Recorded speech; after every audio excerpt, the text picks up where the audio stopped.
do the intro. Go. Hello, guys. Welcome to the first episode of Brain Teasers. This is just a podcast that Leo here and I are starting. We'll do introductions first. I'm Eddie Shin. I'm a rising sixth former, which is like a senior at Westminster School in Connecticut. Leo attends the same school. Leo, quick introduction. Yeah, sure. I'm Leo. How I'd already said, I'm also a rising senior, and I'm also studying at Westminster School. And a fun fact, I'm from Russia. Yeah, he's from Russia. I'm from Korea. Yeah. Clash. It's a big old thing. Well, anyways, our podcast will be a weekly thing, a few times a week, maybe depending on how often we get these sparks of inspiration. But we are going to discuss topics in psychology, whether that be behavioral, cognitive, basically other things that apply to our daily lives. And as students and as people that live normal lives, we're just seeing how psychology is applicable to our lives, whether that be in sports or just living or like relationships between people. And we'll just analyze, talk about, discuss different like experiments, different ideas that are floating around during time, especially during Corona. There's a lot of different things that we could discuss that's applicable to these times. And yeah, it'll just be like a casual discussion-based podcast. Leo, anything else? Yeah, I mean, Eddie already mentioned almost everything that I was gonna say, so I'll give you credit for that. But yeah, we're just gonna have some fun here because I feel like psychology is a big part of our lives. Some people deny it, some people don't. But yeah, I think there is plenty to discuss, and we can talk about almost everything, and we can find psychology in everything. There is psychology of coronavirus, there is psychology of life, there is psychology of basically everything. Yeah, so definitely. we can talk about everything, and that's why I find it kind of interesting. And yeah, so let's start, I guess. Yeah. All right. So for the first day, we just came up with some ideas. We came across this Stanford prison experiment. It should be well known, and with the psychology community, a lot of people know it, especially if you take psychology classes in college. It's definitely something that you guys would dive really deep into. It's sort of controversial, as many people state. It's like unethical. There's a lot of issues with it. But today we'll just discuss kind of how it works, what it does, how we think about it. But before we get into like the big in detail versions, I'll kind of just go over the what do you call it? What do you call it? The process? I don't know. Yeah, sure. Of the experiment. So basically, this was taken. This was a little while ago, before lots of regulations were put on the psychology community for like, experiments, stuff like that. But it was taken in the basement of Stanford Psychology Building. Interesting. They just set up a little prison down there, and basically they had 24 volunteers who they had 24 volunteers chosen out of around 70 people, and these were all people that had no criminal records, no psychological issues, no medical conditions that would actually severely affect the results of the experiment. And they volunteered for $15 a day to be assigned either a role as a prisoner or a guard in this prison in the basement of this building. And the prisoners, if you were chosen to be a prisoner, you would stay in the prison 24 hours a day, and the guards would be allowed to leave and go home at the end of their shift, and then returned during their next shift. And obviously, it was completely randomly assigned whether you'd be a prisoner or a guard. And the experiment was supposed to last 14 days. It actually only lasted 6 days, which is a pretty big statement on the experiment. We'll get into that later. I'm sure Leo knows a lot about that. Yeah. But there would be 3 prison cells in this basement, and then there's 3 prisoners each in 3 cots per prison cell. And there's 1 solitary confinement room, just to imitate like I guess punishment for the prisoners, and a prison yard that was another little larger of a room. And yeah, they were there. The prisoners were sent in. They were doing the regular things that a normal person would do, and this is just to see how. Well, the purpose really was to see how people's behaviors change depending on what position they're put in. And the main big idea for this is, as a guard, you're put in a position of power. You're put in a position where you can freely, especially as children with very little supervision, you could enforce your will upon these prisoners however you like. And these prisoners, of course, they're going to be living the life of prisoners. They're going to be oppressed. They're going to be pretty much living a pretty sad life, and we're basically seeing how this will affect their behavior. Yep. Leo, anything to add on that? I mean, I would like to add that the main like initiator of that Stanford experiment was Philip Zimbardo. I don't remember if you mentioned that, but the thing is that it made Philip Zimbardo's life.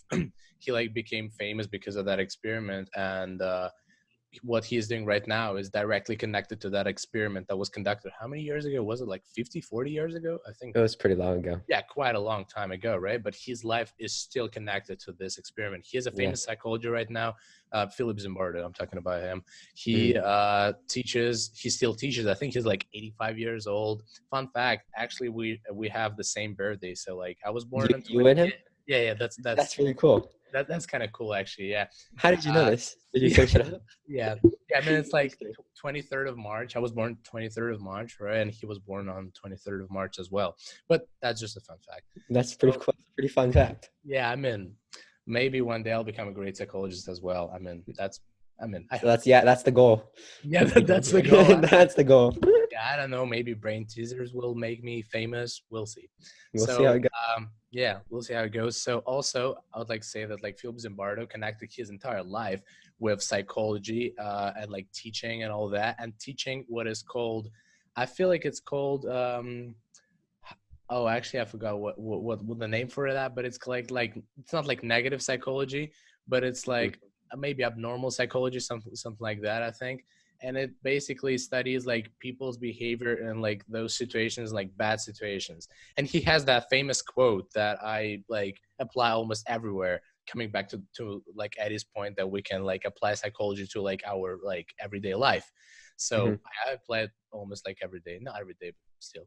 So there's this quote by Philip Zimbardo that good apples in a bad situation turn into bad apples, which basically means that like no matter how good of a person you are or others consider you a good person, in a particular situation, your behavior can be changed or manipulated in a Yeah. way that you become a bad person and everyone will think of you as a bad person.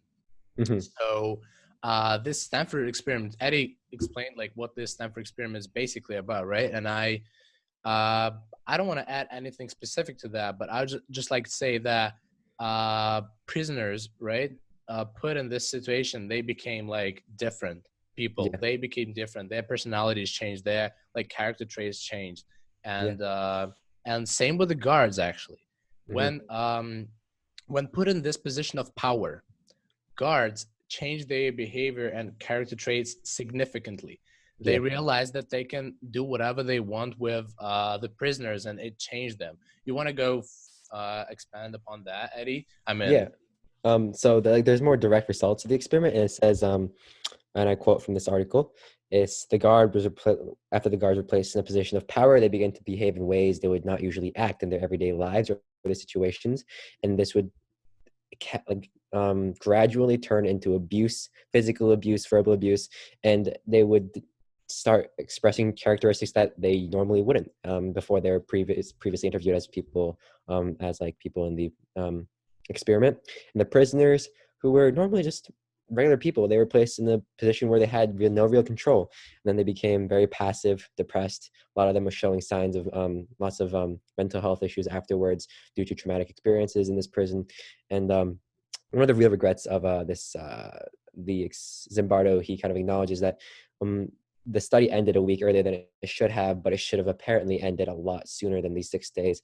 And it had real lasting effects on these people, which goes to show how impactful and just how much influence putting people in these specific situations could do to you. Um, but okay, go for it. You don't have to yeah, raise I your hand mean, just to speak. yeah, I thought it's a a great like point to take over a little bit. So as Eddie said, as Eddie mentioned that some of the prisoners they experienced some long term effects, and I feel like there was a study conducted in like 2000 year 2000 or like a little bit later or sooner than that. It's whatever about one of the participants in the experiment, and it appears that this Stanford experiment served like a childhood trauma to that guy. He was, as I mentioned in the beginning of our podcast, right? All those participants were absolutely healthy.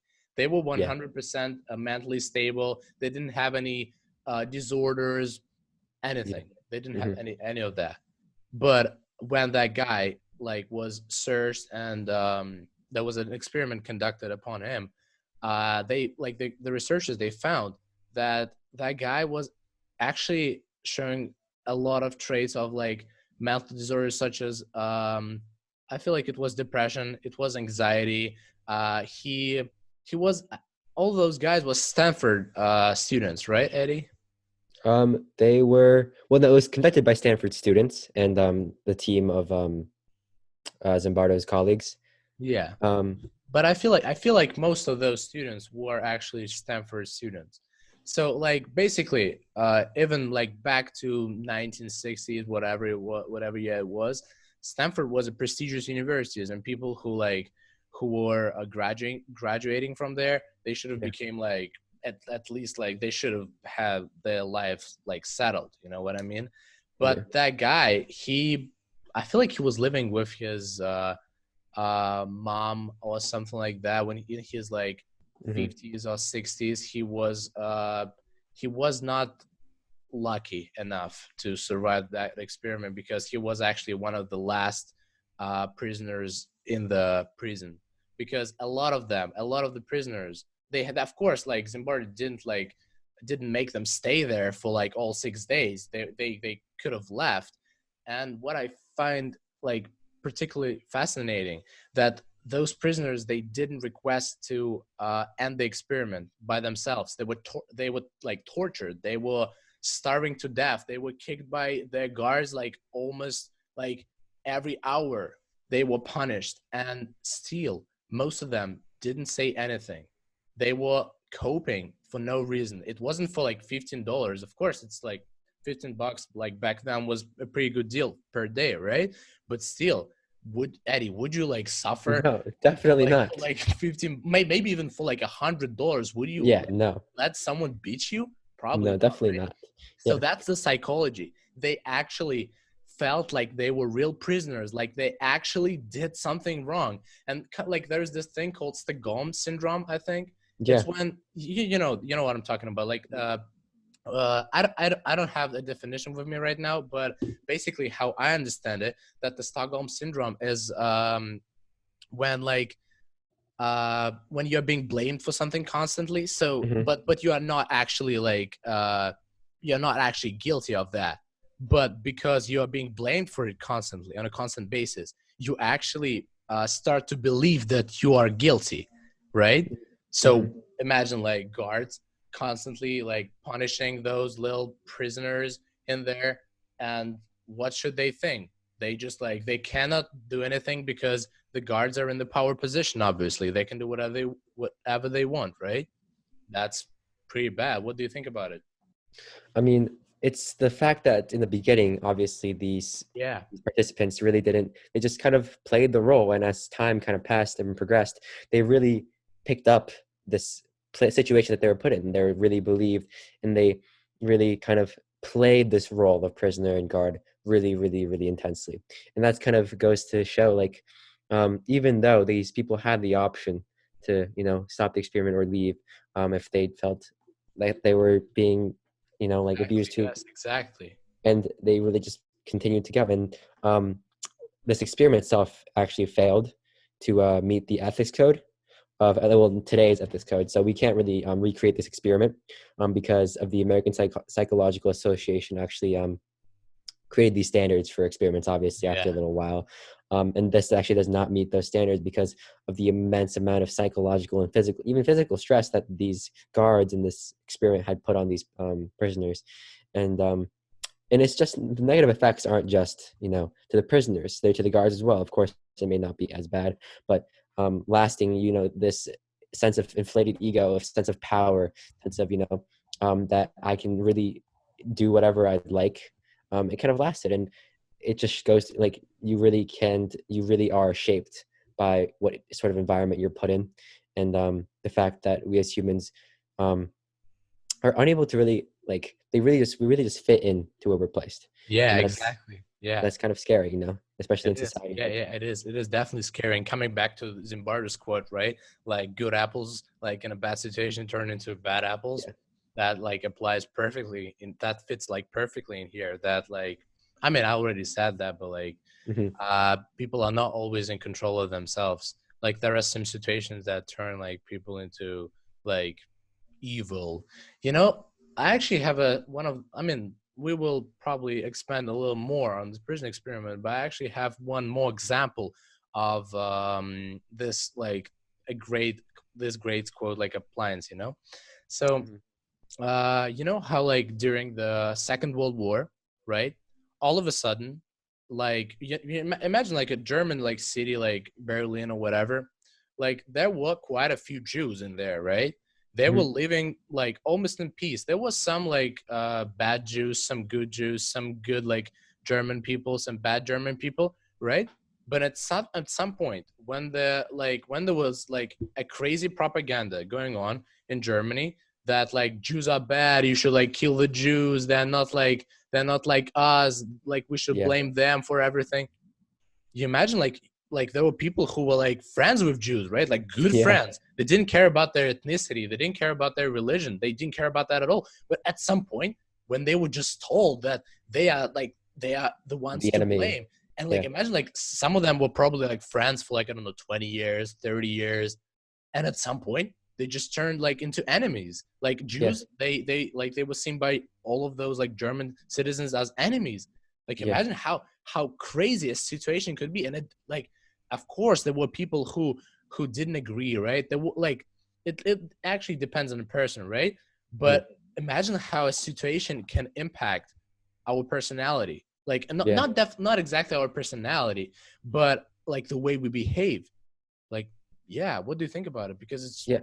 yeah, I think it's Like, crazy. further than the situation too, like the propaganda aspect of it, they just continuously told that they were the enemy. This is the same thing for this experiment too. They're continuously told that they're a prisoner, that they've done stuff Exactly. wrong, especially Exactly. by the Yes. guards as well. Like the verbal harassment that they really receive kind of just really embeds it in their minds that like they've done something wrong, and that they've started to begin to feel this originally as an experiment. It's just like a mock, of a prison, but they've really just taken on that role. And the same thing goes for like the feelings against the Jewish people. It's like um, after being continuously told that they're the enemy, you begin to believe things, and after believe things, and you've continuously kind of thought about this idea, Yeah. you change your actions. Mm. And I feel like this goes not just for like such big important scenarios of the World War. Like this goes even like when you're growing up, like your parents tell you, oh, you can't do this, or this is bad. Like no one grows up to think like um broccoli is like, it's like you're continuously told fruits and veggies are good, and obviously as you grow up you kind of find the research that it is good. Yeah. But like if you were like continuously told something and your habits kind of start to form like that, like you start to do things that is like almost habitually, it's like Mm. naturally inherently embedded in you as like a instinct. And that's just like we're such malleable people, we're just, our brains are such, like you Mm. can shape them into pretty much anything you want with enough reinforcement. Yeah, I agree. And what I find like particularly interesting here, that like you're right about like our, I think it's like our nurture, right? The way Yeah. we're being raised. It's Hmm. like it affects us like crazily. But what people thought before that experiment, right? That like the way we are raised, like for example, imagine like a 30-year-old guy. People would like one can easily suggest that he's a 100% like shaped man, right? His personality is settled, he has some principles he live upon, right? He's all right. He like if he's like mentally stable. I'm not talking about like some psychos, right? I'm talking about mentally stable people, right? And like most of the German population of the time were like mentally stable, right? I mean, probably, Hopefully. yeah. Yeah. Yeah, I mean, I don't know, they did some bad things, so I don't know what to even think about it. But still, That's yeah. beyond the point. Yeah. So my point is that people thought that like the way people are raised, like, right? Like it's hard to change them when they are like adults, right? Unless it's some like super traumatic event that can turn your like life like and like make your life so much different, Hmm. right? But they were wrong, because it was a matter of a couple of days for a normal human being to become a crazy cruel and destructive, guard. It was a matter of 2 days. But you know what I find actually kind of cool? There's this concept in psychology called foot in the door. Have you heard of it, Eddie? Foot in the door. No, not. It's like I'll explain it. It's a pretty easy concept, and like we use it almost like always, but we don't know about it. And like kids use it, but I'm not gonna go further like on that. We'll probably have a different podcast like going into depth about that foot in the door thing. But see how it applies here. So for the first couple of days, right? As Eddie, I feel like mentioned that guards, they were not like they didn't become like cruel in the matter of a second. They didn't they weren't like, okay, now I'm gonna kill you, now I'm gonna punish you, now I'm gonna make you like do, I don't know, 1,000 push-ups, or you will not receive your dinner. I don't know, whatever. So, that's scary. Okay, I need my dinner. That's pretty scary. I mean, yeah, I'm a big eater, but so for me that'd be scary. That'd be scary. So it didn't like happen all of a sudden. So for the first day, actually, it was pretty normal. Zimbardo like even thought about like pausing the experiment because nothing was going on, right? Oh my God, I feel like someone is calling me. 1 second. Let me. Sorry. It should be connected now. Let me try to reconnect. 1 sec. Yep, you're fine. Take your time. There's a little loading circle. Yeah, it happens. It's coming in. Technological difficulties, friends. This is what happens. Yeah. The age of technology. Oh my God, I actually don't know what happened. 1 sec. Let me try to restart that. It's working. It's working. It's working. Yep. Perfect. 1 second. See your lovely bed. Okay. You can see me, right? There you go. Yes, sir. Perfect. And for some reason, it's not all that focused. It's not focused. Yeah. Oh, now it is. There we go. Yeah, there we go. Perfect. Yep. Let's continue. Sorry for this, guys. I mean, it happens. It's our first podcast so together. Foot in the door. Yeah, keep explaining the foot in the door. Okay. just so so on the first day, right, Zimbardo, he even thought about like stopping the experiment because like there was nothing going on, like nothing. Okay, the like prisoners were following orders, everything was normal, but at some point, one of the guards, like they once again, like they were all mentally stable, right? So, like no crazy guys, no psychos, right?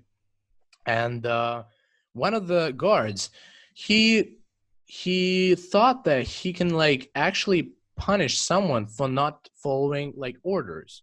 At first, this punishment was like, I don't know, I think it was like 20 push-ups or something like that, right? They also have like solitary confinement as well, so like they would use that as well. But normal prison experience, Yeah. Exactly. So they were like, there are those like dark rooms where there is no light, you can't interact with someone, right? And like they also use those as well because like they were trying to simulate like a real prison experiment, prison experience in here. So yeah, but my point is that at some point, like they realized that they can actually punish like the prisoners for like if they were not following their orders. At first, they were like punishing them like a little. They were giving them like push-ups to do, not giving them dinner, giving them less food. But at some point, they realized they can exercise power in a crazy way. So slowly but surely, it started escalating up. So it started with not giving dinner to the prisoners, right?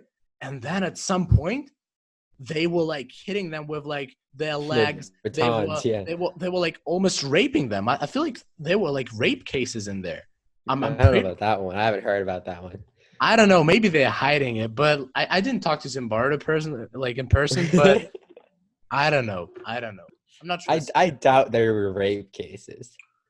Well, actually, I mean, I'm not sure about that one. Yeah, maybe. I mean, it was only 6 days. I feel like I don't know. It's whatever, but like there were some crazy cases of violence going on in there. Yeah, there were lots of violence. So yeah, from not giving like food, it like escalated into extreme violence. So this concept foot in the door actually applies in the following way. So when you do like there's this little thing, right? So a guard decided to punish one of the prisoners, like just a little thing. Like imagine like sometimes when the door is closing, like like a front door, for example, right? It's closing. You just put a little like you put your feet in, like you put your foot inside, right, for it not to close, right?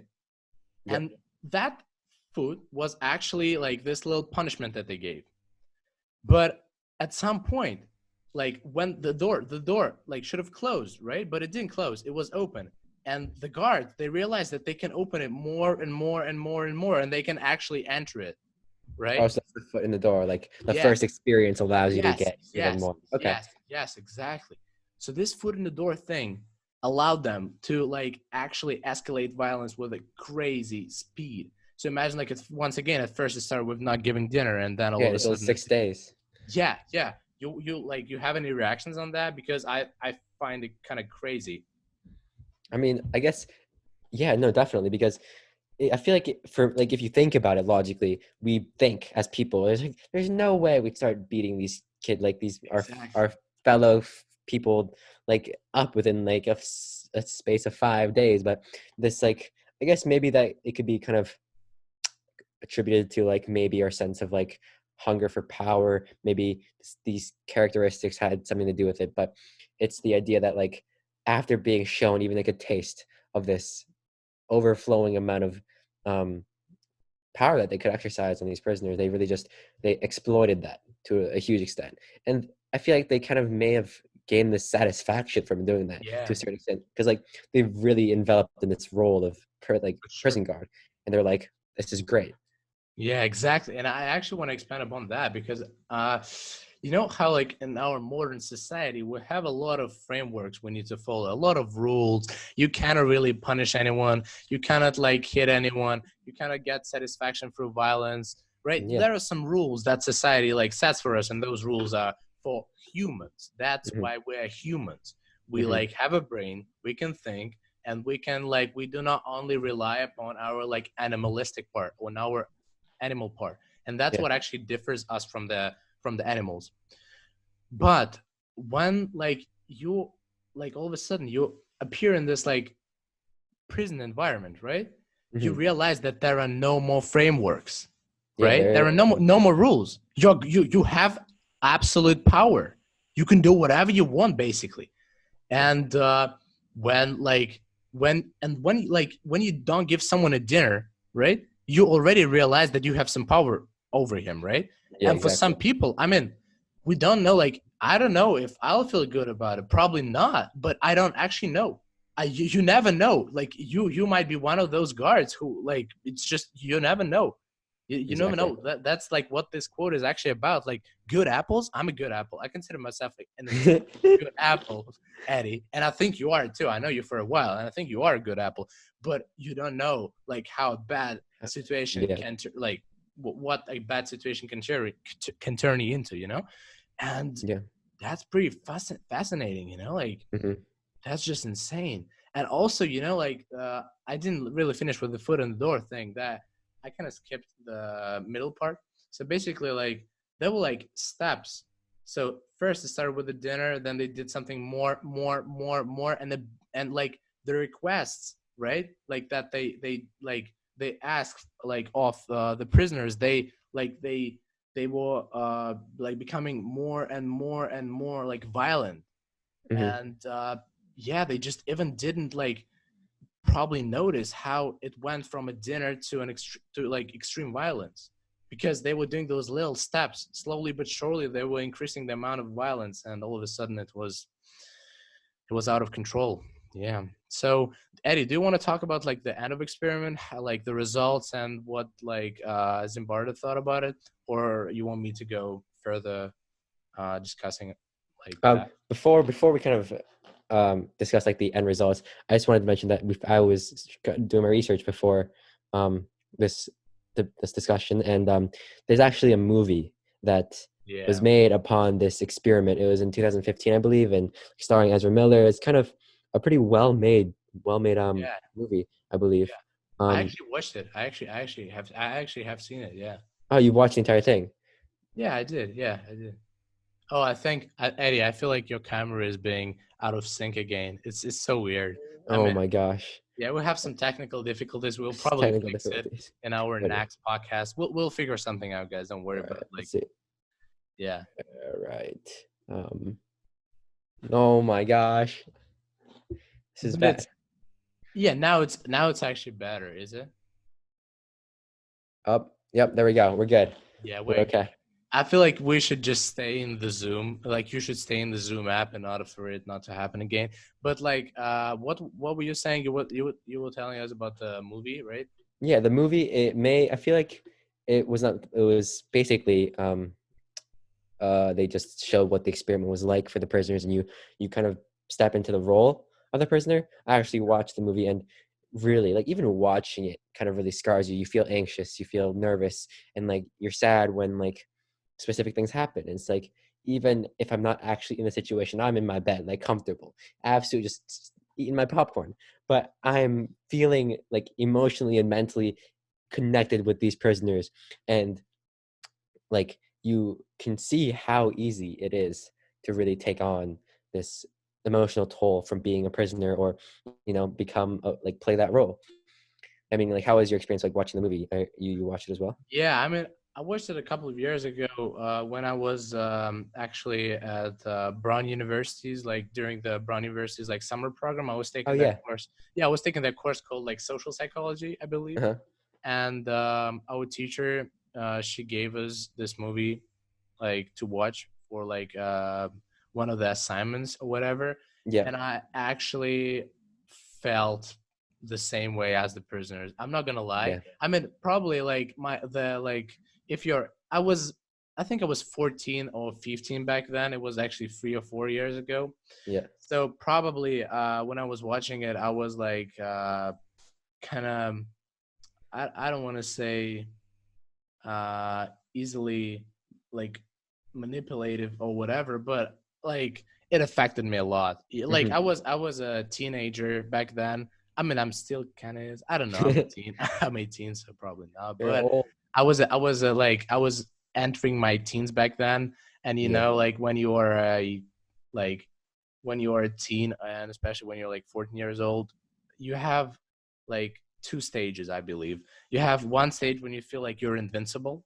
You feel like you can do whatever. I don't know if you've experienced that, but I had this like, it was probably connected to like my like hormones, like hormone level or whatever. When it was just like peaking, I felt super invincible. I felt like I could do whatever I want to. And the second stage is like complete depression. So I don't know. That was a jump. Okay. Yeah, exactly. Like, and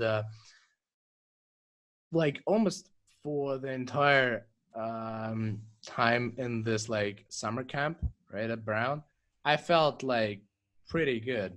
But after watching that movie, I crashed. I'm not gonna lie, I felt pretty bad for like a couple of days because I resonated so much with like prisoners. I don't know why I resonated, but I You commit a kind of crime?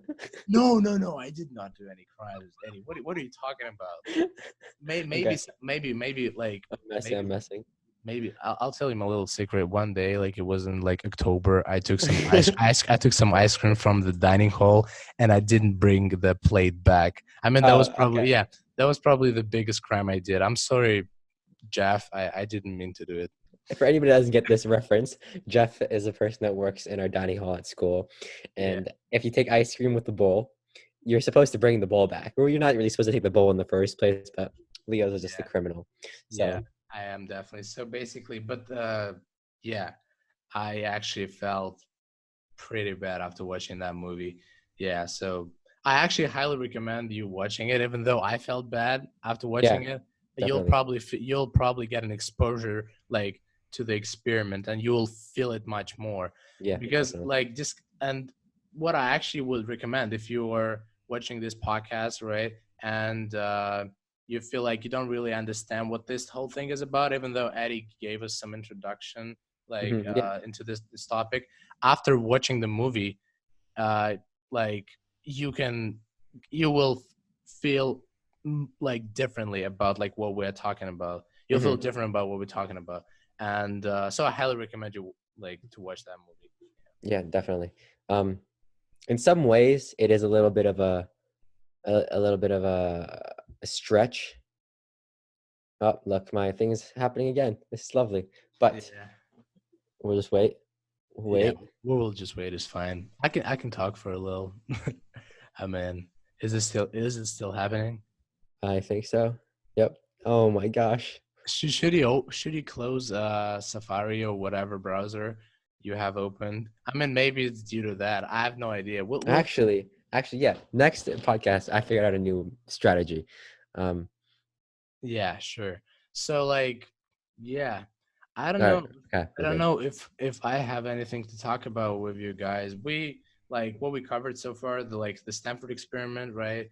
The good apples turning into bad apple part, right? The foot in the door thing. I don't think there is much to talk about in this podcast. But what I would like to finish on, I'd like to finish on discussing the results a little Yeah. bit. How Hmm. how like how they affect the psychology world like right now. So Zimbardo, like as Eddie already said, Zimbardo closed their article like 6 days in.